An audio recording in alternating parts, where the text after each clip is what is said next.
fois il l'a fait, il n'a pas changé.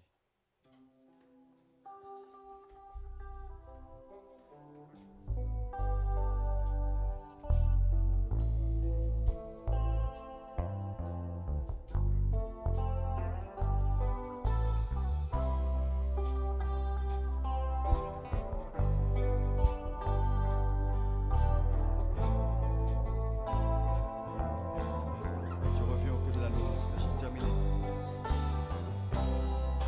Le chant terminé, le rideau tombe, je viens simplement porter mon offrande, car j'ai le désir de réjouir ton cœur. J'apporte plus qu'un beau chant. Chanter ne suffit pas pour répondre à ton appel. Les apparences sont trompeuses, tu vois bien au-delà, au-dessus du son de mon cœur. Je reviens au cœur de la louange, tout est centré sur toi. Centré sur toi, Jésus. Oui, je renonce à tous mes faux semblants pour tout centrer sur toi. Centré sur toi. Centré sur toi, Jésus. What éternité qui peut exprimer ce dont tu es dit, bien que faible et pauvre, bien que faible et pauvre, je te donne tout pour toute ma vie. J'apporte plus qu'un beau chant, chanter ne suffit pas pour répondre à ton appel. Les apparences sont trompeuses, tu vois bien au-delà, au-dessus du son de mon cœur. Je reviens au cœur de la louange, tout est centré sur toi. Centré sur toi. Centré sur toi, Jésus. Oui, je renonce à ton faux semblant, tout est centré sur toi. Centré sur toi. Centré sur toi, Jésus. Je reviens au cœur de la louange, tout est centré sur toi. Centré sur toi, Jésus. Oui, je renonce à ton faux semblant pour tout centrer sur toi. Centré sur toi. Centré sur toi, Jésus. C'est dans ce que tu crois. Tout est centré sur toi. Tout est centré sur toi. Centré sur toi, Jésus. Tout est centré sur toi. Centré sur toi. Centré sur toi, Jésus. Tout est centré sur toi. Centré sur toi. Centré sur toi, Jésus. Centré sur toi. Centré sur toi.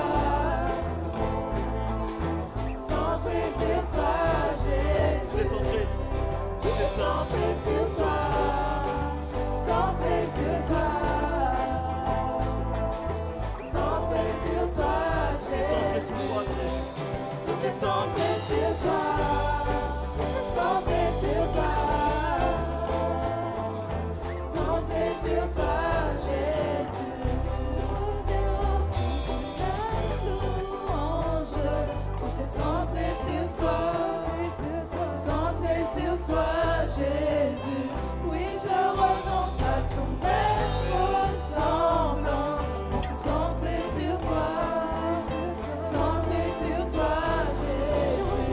Je reviens de la louange, tout est centré sur toi, centré sur toi, Jésus.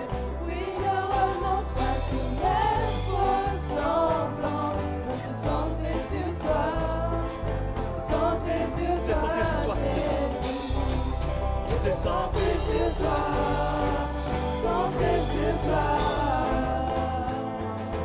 centré sur toi, Jésus. Tout est centré.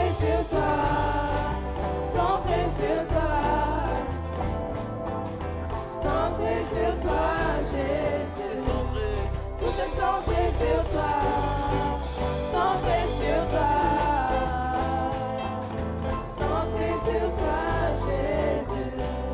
Tout est centré sur toi, centré sur toi,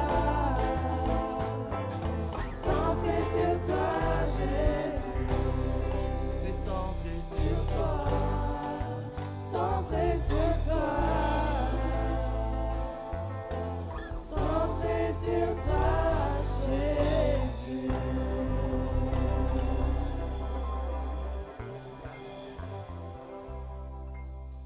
Jésus soit le centre de ma vie. Ce matin, je voudrais qu'on puisse s'encourager ensemble.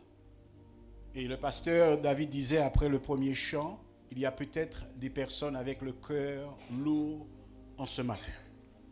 Et je me rappelle un pasteur qui nous disait ceci: le message doit être un message pratique.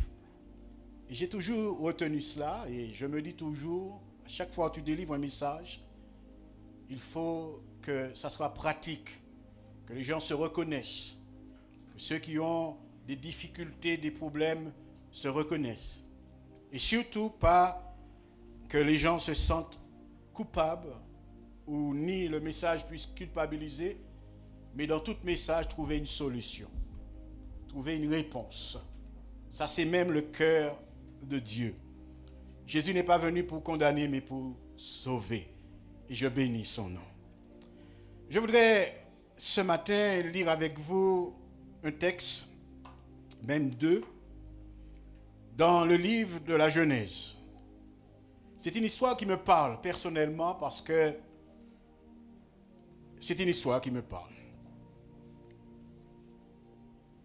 Genèse au chapitre 37 déjà. Genèse, le chapitre 37.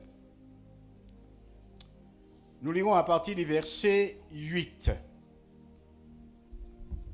Israël dit à Joseph, c'est Jacob, dit à Joseph, tes frères ne font-ils pas paître le troupeau à Sichem? Viens, je veux t'envoyer vers eux. Et il répondit, me voici. Israël lui dit, va, je t'en prie, et vois si tes frères sont en bonne santé et si le troupeau est en bon état, et tu me rapporteras des nouvelles. Il l'envoya ainsi de la vallée d'Hébron, et Joseph alla à Sichem. Un homme le rencontra, comme il errait dans le champ. Il lui questionna en disant, que cherches-tu? Joseph répondit, je cherche mes frères. Dis-moi, je t'en prie, où ils vont paître leur troupeau. Et l'homme dit, ils sont partis d'ici, car je les ai entendus dire, allons à Dothan. Joseph alla auprès de ses frères et il le trouva là-bas. Il le vit de loin, ses frères. Et avant qu'il fût près d'eux, les frères complotèrent de le faire mourir. Verset 23. Lorsque Joseph fut arrivé auprès de ses frères, ils le dépouillèrent de sa tunique, de la tunique de plusieurs couleurs qu'il avait sur lui. Ils le prirent et le jetèrent dans la citerne. Cette citerne était vide, il n'y avait point d'eau. Ils s'assirent ensuite pour manger, les frères. Ayant levé les yeux, ils virent une caravane d'Israélites venant de Galaad. Leurs chameaux étant chargés d'aromades, de bonnes et de baumes et de myrrhe qu'ils transportaient en Égypte. Alors Judas dit à ses frères, « Que gagnerons-nous à tuer notre frère et à cacher son sang? Venez, vendons-le aux Ismaélites et ne mettons pas la main sur lui, car il est notre frère, notre chair. » Et ses frères l'écoutèrent. Au passage des marchands madianites, ils tirèrent et ils firent remonter Joseph hors de la citerne et ils le vendirent pour 20 siècles d'argent aux Ismaélites qui l'emmenèrent en Égypte. Lisons le chapitre 41. Le chapitre 41, verset 37. Ces paroles plurent à Pharaon et à tous ses serviteurs. Et Pharaon dit à ses serviteurs, « Trouverons-nous un homme comme celui-ci, ayant en lui l'Esprit de Dieu ?» Et Pharaon dit à Joseph, « Puisque Dieu t'a fait connaître toutes ces choses, il n'y a personne qui soit aussi intelligent et aussi sage que toi. Je t'établis sur ma maison, et tout mon peuple obéira à tes ordres. Le trône seul m'élèvera au-dessus de toi. » Pharaon dit à Joseph, « Voici, je te donne le commandement de tout le pays d'Égypte. » Pharaon ôta son anneau de la main et le mit à la main de Joseph. Il lui revêtit d'habits de fin lin et lui mit un collier d'or au cou et le fit monter sur le char qui suivait les siens. Et l'on criait devant lui, « À genoux !» C'est ainsi que Pharaon lui donna le commandement de tout le pays d'Égypte. Il dit encore à Joseph, « Je suis Pharaon, et sans toi personne ne lèvera la main ni les pieds dans tout le pays d'Égypte. Que le nom de l'Éternel soit béni. Et que Dieu bénisse sa parole dans notre cœur. » Je voudrais quand même lire le verset 50. Et particulièrement sur ces versets-là, nous porterons la réflexion. Avant les années de famine, il naquit à Joseph 2 fils, que lui enfanta Asnath, fille de Potiphéra, prêtre d'On. Joseph donna au premier né le nom de Manassé, car dit-il, « Dieu m'a fait oublier toute la peine et toute la maison de mon père. » Il donna au second le nom d'Éphraïm, car dit-il, « Dieu m'a rendu fécond dans le pays de son affliction. » Mon premier fils, je lui ai donné pour nom Eliakim, qui veut dire « Dieu veut établir ». Éphraïm. Joseph donna ce nom au deuxième, Éphraïm, parce que Dieu m'a fait prospérer dans le pays de mon affliction. J'aimerais dire à quelqu'un ceci, tu as besoin de ton Éphraïm, mais pour avoir ton Éphraïm, tu as besoin d'abord ton Manassé. Et ce sera le titre de notre réflexion. Il te faut ton Manassé d'abord. Joseph avait 30 ans lorsqu'il se présenta devant Pharaon et se mit au service de Pharaon. Il avait 17 ans lorsqu'il a été vendu par ses frères. Et Joseph a passé entre cette période-là 13 ans en Égypte. Mais 13 ans de souffrance. 13 ans très durs. Et je dis que cette histoire me parle.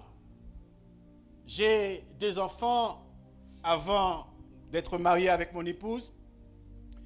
Et j'ai été séparé de mes enfants Pendant 13 ans. Pas de nouvelles.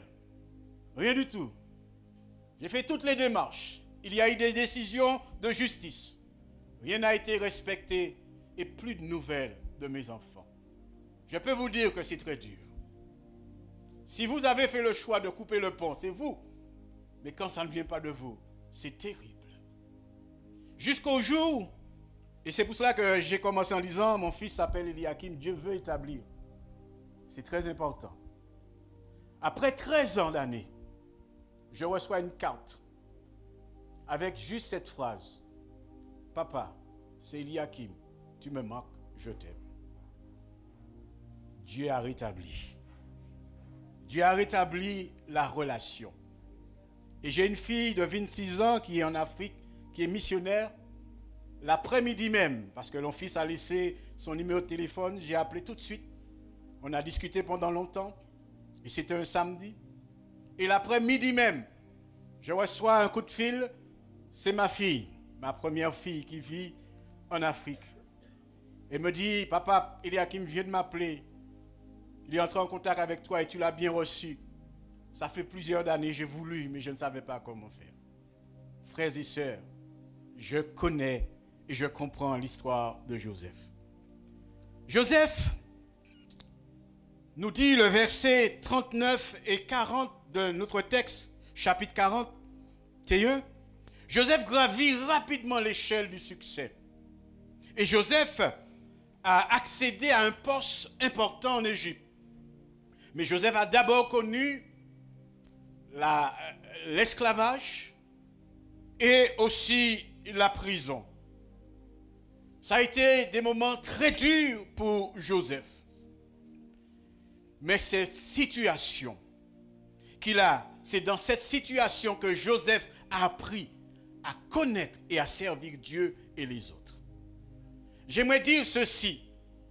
Considérons ce que nous vivons, frères et sœurs, même si c'est pénible, comme faisant partie de notre programme de formation au service de Dieu. Dieu a besoin de nous. Et Dieu nous permet de passer par des difficultés pour que nous soyons plus forts.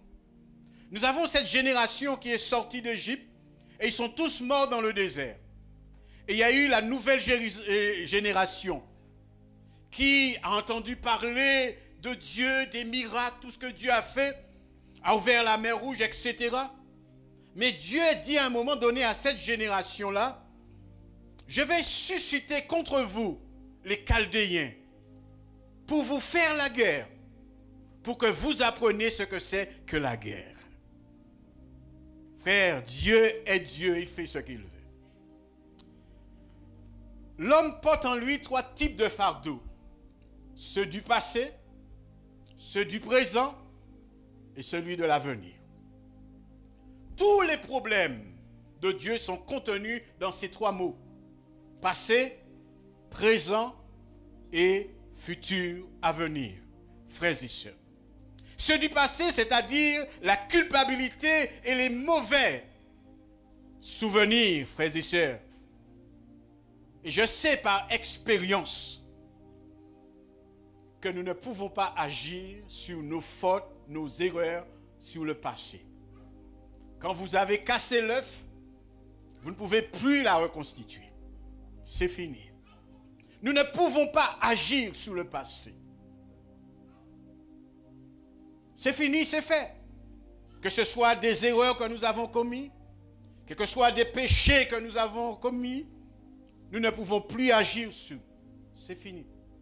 Est-ce que pour autant il faut s'arrêter là? Je dis non. Quelqu'un a dit il y a 4 choses qu'on ne peut plus rattraper. Il y a la pierre lorsqu'on l'a lancée. On ne peut plus la rattraper. Il y a aussi le mot lorsqu'on l'a dit. Il est trop tard, il est parti. On ne peut plus rattraper. C'est pour cela qu'il faut faire attention. Il y a aussi l'occasion après l'avoir perdue. On ne peut plus rattraper cette occasion-là. On peut rattraper d'autres, mais pas celui-là. Il y a le temps qu'on laisse passer. On ne peut plus la rattraper. Frères et sœurs, Il y a des personnes qui vivent avec des si. Vous savez, avec des si, on peut refaire Paris. Avec des si, on peut refaire beaucoup de choses. Pense-t-on. Si c'était à refaire, vous n'avez jamais entendu cela? Oh, si c'était à refaire, tu ne pourras jamais refaire cela. C'est fini, c'est passé. Si je pouvais révoquer cette décision malheureuse qui a gâché ma vie, c'est passé, c'est fait. Il y a aussi, si j'avais résisté à cette tentation stupide qui m'a entraîné dans un véritable esclavage, si, et si je pouvais recommencer ma vie. J'ai prêché il y a quelques jours de cela à Montreuil sur un message d'évangélisation et principalement sur le mot regretter et repentance.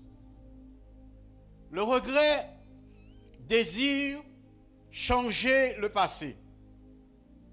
Et il y a beaucoup de gens qui vivent dans le regret. Le regret désire toujours changer le passé, mais on ne peut jamais agir sur le passé. C'est fini.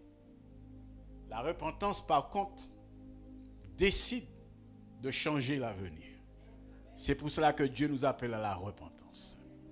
Frères et sœurs, nous pouvons regretter tous nos passés, nos erreurs, nos fautes, etc. C'est bien d'avoir des regrets.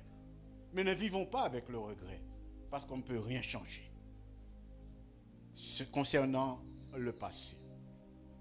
Il y a deuxièmement ceux du présent, à savoir les soucis et les inquiétudes relatives à la vie quotidienne. Les impôts,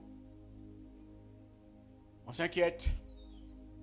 Les enfants qui prennent de l'âge, qui ne mangent plus maintenant 10 grammes de riz, mais 1 kilo.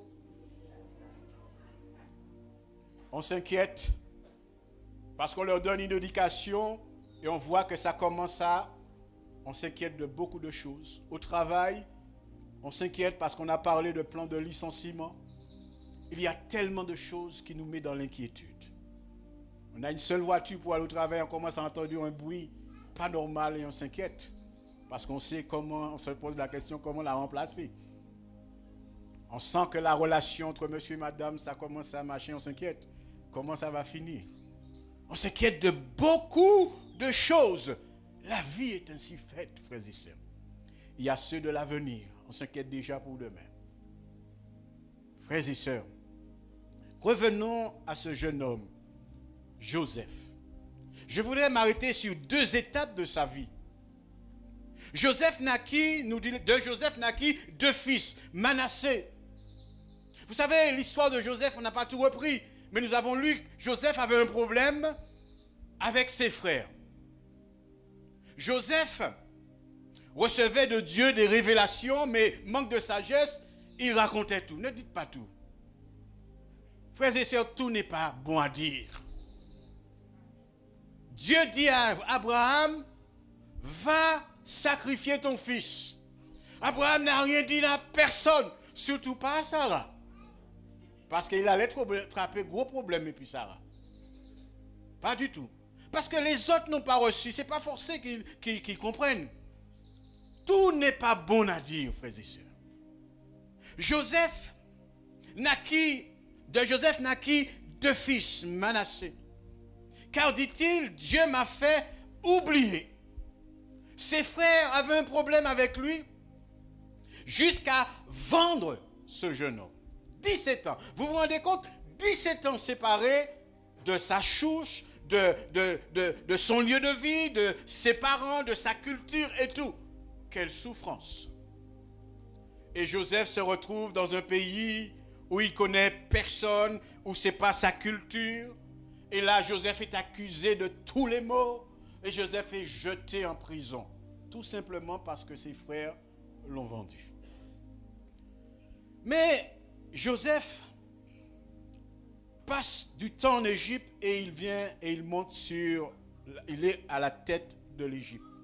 Il se maria avec une femme charmante comme moi.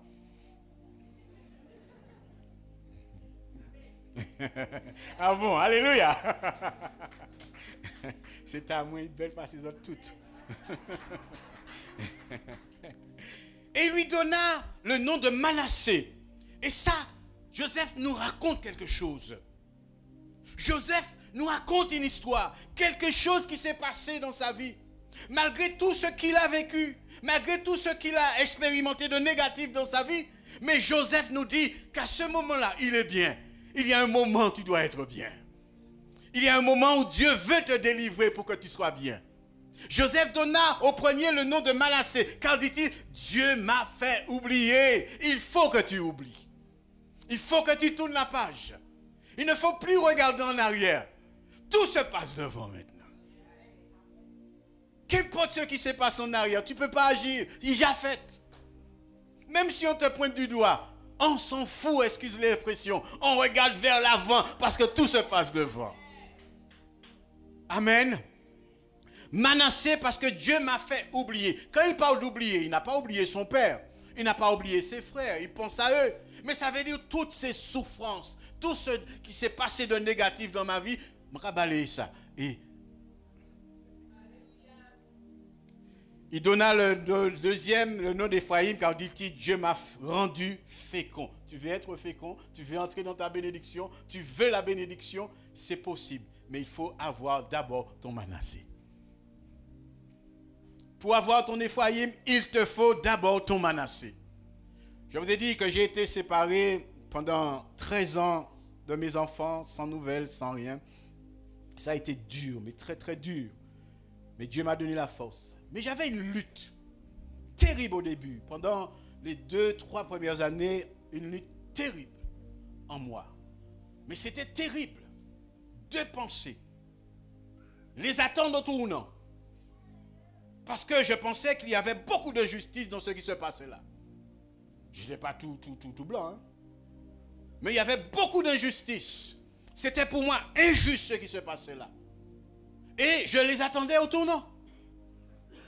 En même temps, il y avait quelque part en moi qui dit, non, tu ne peux pas les attendre au tournant. Mais tu dois ouvrir la porte le jour où ils vont revenir pour les accueillir. Et il y avait cette lutte en moi, frères et sœurs. Jusqu'au jour où j'ai dit, Seigneur, donne-moi la force d'aimer. Donne-moi la force de pardonner. Et Seigneur, permets à partir d'aujourd'hui, quel que soit le nombre de temps que ça va prendre, le jour où ils vont frapper à la porte, que je sois prêt à les accueillir, sans les attendre au tournant. Alléluia. Et ça, j'ai nourri ça pendant, c'était une lutte, c'était pas évident, parce que tu as deux forces qui se battent en toi. Est-ce que je les attends au tournant pour leur faire toutes sortes de remarques, de reproches, etc. Leur dire maintenant vous êtes majeur, sortez d'ici, débrouillez-vous. Ou est-ce que... Je me rappelle, quand j'ai pris le téléphone et j'ai appelé mon fils parce qu'il ne s'attendait pas, il ne savait pas comment ça allait se passer. Et je me rappelle, après 2-3 mots, pas beaucoup, je lui dis je t'aime. Et j'entends qu'il dit à sa femme, il m'a dit je t'aime. Waouh! Ça m'a donné un bon sentiment. Alléluia. Pendant qu'on est au téléphone, je l'entends qui dit à sa femme, il m'a dit je t'aime. Il attendait ça. Frères et sœurs, Dieu m'a fait oublier toutes mes peines et toute la maison. Ça veut dire toute la méchanceté qu'ils m'ont fait subir. Et parce que Dieu m'a fait oublier cela, je suis prêt maintenant à construire une nouvelle vie. Et Joseph dit ceci, car Dieu m'a donné un deuxième fils, je le donne le nom de Manassé, car maintenant il me fait prospérer. Ça veut dire que dans la bénédiction, je me réjouis, je profite. Parce que vous savez, lorsque vous avez des choses que vous traînez derrière vous, même quand vous êtes béni, vous ne savez pas profiter de la bénédiction. Hein? Ah oui, vous ne savez pas profiter. Vous savez, quand Caïn et Abel ont présenté à Dieu leur offrande, je ne sais pas si vous avez lu attentivement le texte. C'est incroyable. La Bible dit que Caïn, il donne ce qu'il a. Ce n'est pas tant l'offrande qui est un problème pour Dieu, qui a été un problème pour Dieu. Caïn a donné les fruits de la terre et Abel les moutons, c'est ce qu'il avait. Ce n'est pas l'offrande qui avait un problème. Mais le texte dit ceci, Dieu regarda Caïn et son offrande. Je ne sais pas si vous avez lu le texte. Ça veut dire qu'il regarda d'abord son cœur. Et c'est après qu'il regarde l'offrande. Il regarda Abel et après il regarde l'offrande. Vous savez, je ne sais pas si vous, moi je l'ai eu l'occasion de le dire, plus maintenant parce que je suis né de nouveau, béni soit l'Éternel. Moi ni en lait chez moi. Moi tu m'étonnes de me dire ça. Moi ni un tel en lait chez moi. Vous savez, quand Dieu te regarde, c'est Jacques qui a en lait chez moi. Je ne sais pas si vous avez. Si c'est Jacques ou Nialetchier, si c'est maître là ou Nialetchier, si c'est patron ou Nialetchier, quand Dieu te regarde, c'est le patron, il voit sur ton cœur. Et ça, c'est grave. Ça, c'est grave. Je l'ai sur mon cœur jusqu'à la mort. C'est quand la porte l'église, je ne vais pas venir dire bonjour. Les gars, vous connaissez ça, ils ont dit ça très bien. Frères et sœurs, ne traînons pas des choses qui constituent un obstacle à une bonne marche avec Dieu, à une vie de succès. Et aussi que des choses ne nous empêchent pas de jouir ce que nous avons. Parce que même lorsque nous avons des biens et nous sommes bénis matériellement, etc., etc., mais si nous avons des choses dans notre cœur, nous ne savons pas jouir et profiter de ces choses. Mais Joseph profite. Joseph est dans son bain parce qu'il a su oublier tout le mal qu'il a subi, qu'il a connu. Je voulais lire un texte avec vous dans Matthieu. Matthieu, le chapitre 9, verset 16. Il te faut ton Manassé si tu veux ton Éphraïm. Jésus raconte cette histoire. Après, au verset 14, Matthieu chapitre 9, alors les disciples de Jean vinrent auprès de Jésus et dirent, pourquoi nous et les pharisiens jeûnons-nous, tandis que tes disciples ne jeûnent point? Verset 15. Jésus leur répondit, les amis de l'époux peuvent-ils s'affliger pendant que l'époux est avec eux? Le jour viendront où l'époux leur sera enlevé, et alors ils jeûneront. Et verset 16, il leur dit, personne ne met une pièce de drap neuf à un vieil habit, car elle emporterait une partie de l'habit et la déchirure serait pure. D'autres versions parlent d'étoffe. On ne peut pas prendre un tissu qui est déjà abîmé et puis raccommoder et puis en jean neuf. Sinon, la déchirure sera grande, nous dit la Bible.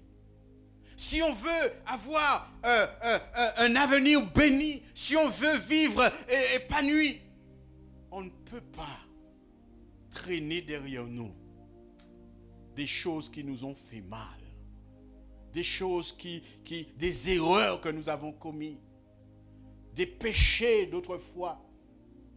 Nous ne pouvons pas continuer à vivre dans la culpabilité si nous voulons avancer. On ne peut pas mélanger du neuf et du vieux. Si nous continuons le texte au verset 17, on ne met pas non plus du vin nouveau dans des vieilles outres. Autrement, les outres se rompent, le vin se répand et les outres sont perdues. Mais on met du vin nouveau dans des outres nouvelles et le vin et les outres sont conservés. L'outre était fait en peau, soit de chèvre, soit de bouc, même parfois en peau de cochon. J'ai vérifié, de bœuf, etc. Parce qu'à cause de l'élasticité, c'est ça? Ok, vous avez compris. Et tout.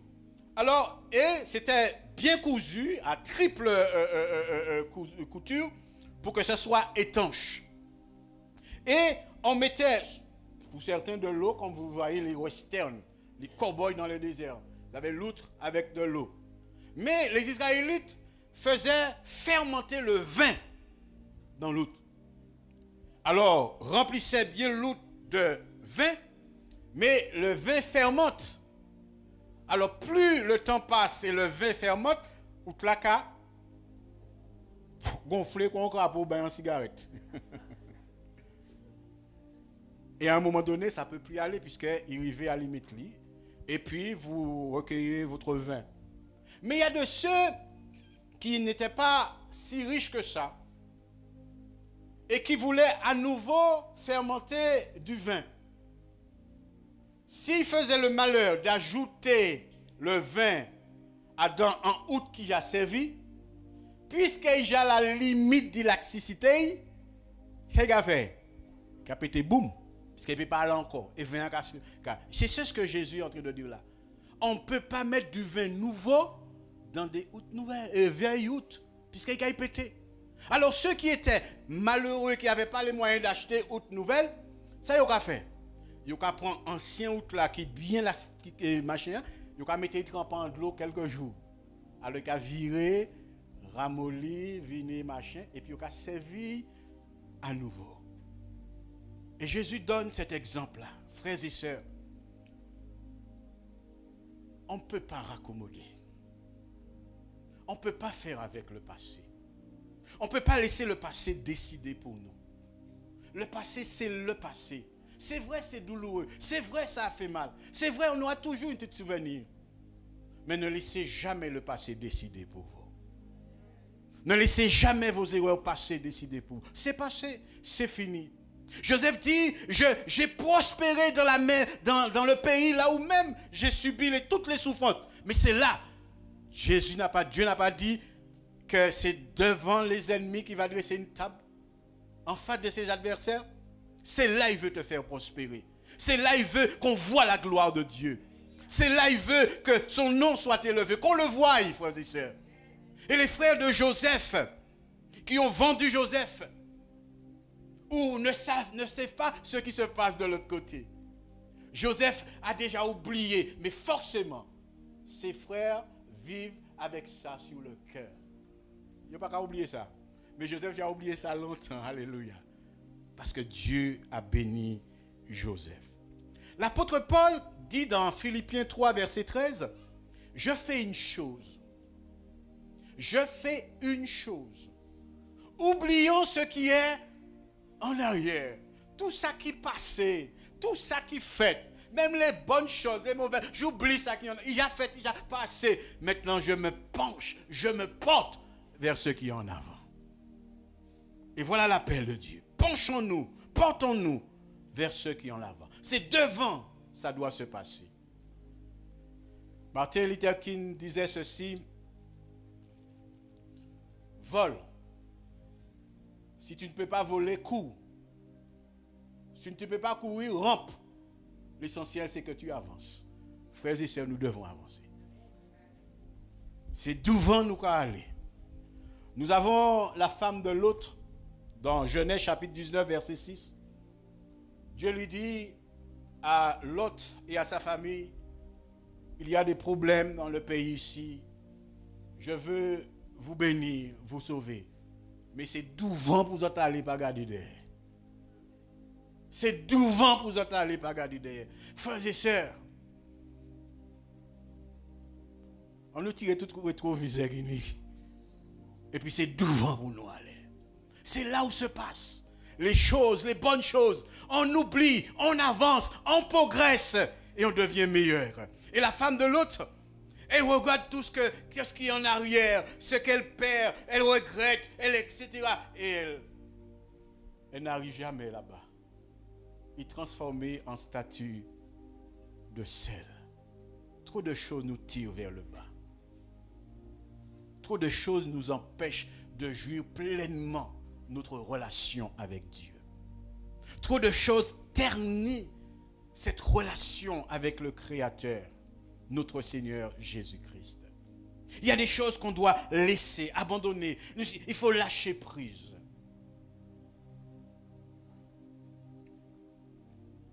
Vous savez, j'ai remarqué quelque chose pendant que j'ai préparé une évangélisation à Pantin.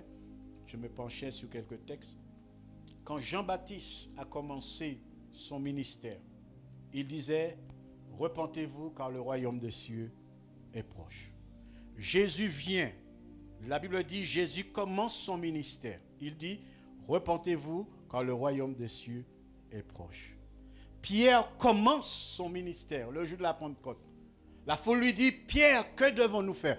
Repentez-vous et convertissez-vous afin que vos péchés soient effacés. » Et l'apôtre Paul commence son ministère et il dit aux gens que vous devez vous repentir.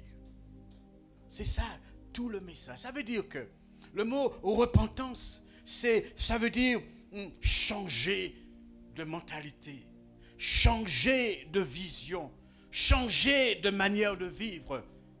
C'est aller vers l'avant. Convertissez-vous. Ça veut dire que vous allez dans cette direction-là. Et on vous dit là-bas, il y a du feu là-bas. Vous faites demi-tour.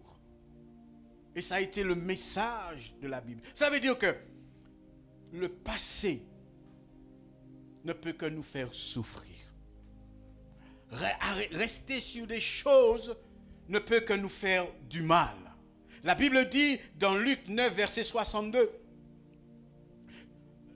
Maudit soit celui qui met la main à la charrue et qui regarde en arrière. » Tous les textes de la Bible nous poussent à devant pour nous aller. Devant. Frères et sœurs, j'aimerais lire avec vous ce texte dans Genèse, le dernier chapitre, Genèse chapitre 50. C'est extraordinaire. Je vous ai épargné plein de textes puisque vous connaissez peut-être l'histoire de Joseph, sa rencontre avec ses frères. Mais le chapitre 51, le verset 14. Joseph, après avoir enterré son père, retourna en Égypte avec ses frères et tous ceux qui étaient montés avec lui pour enterrer son père. Quand les frères de Joseph virent que leur père était mort, c'est eux qui n'ont pas de problème, Joseph n'a pas de problème. Il dit, si Joseph nous prenait en haine, il nous rendait tout le mal que nous lui avons. Joseph a déjà oublié tout ça. Mais eux, ils n'oublient pas. Hein? Vous savez, on dit souvent, quand le coupable fuit le lieu du crime, il va avec sa conscience. Il ne laisse pas sa conscience, il va avec sa conscience. Ils ont une conscience qui a rappelé la méchanceté. Mais Joseph a déjà oublié ça. Parce que Joseph sait que cette situation-là, c'était pour la gloire de Dieu. Peut-être que tu vis une situation, dis-toi c'est pour la gloire de Dieu. Dieu te permet de passer par ce chemin-là. Alors, ils se disent en nous, si Joseph nous prenait en haine, non, le cœur de Joseph est changé. Non, Joseph n'a pas de haine dans son cœur. Et nous rendez tout le mal que nous lui avons fait. Ne rendez pas le mal pour le mal, mais vaincre le mal par le bien, nous dit la Bible. Ne rendez jamais le mal pour le mal. Et il continue, il dit ceci au verset 16. Et ils firent dire à Joseph, ton père a donné cet ordre avant de mourir. Je ne peux pas j'aime Dieu ça, non? Mais il y a cherché un manière à protéger eux. Je ne peux pas les en vouloir. Et ils firent dire à Joseph, ton père a donné cet ordre avant de mourir. Vous parlerez ainsi à Joseph. Oh, pardonne le crime de tes frères et leurs péchés. Joseph avait déjà pardonné avant même de les rencontrer. Et ça, c'est important, frères et sœurs. Joseph avait déjà fait un travail sur lui-même.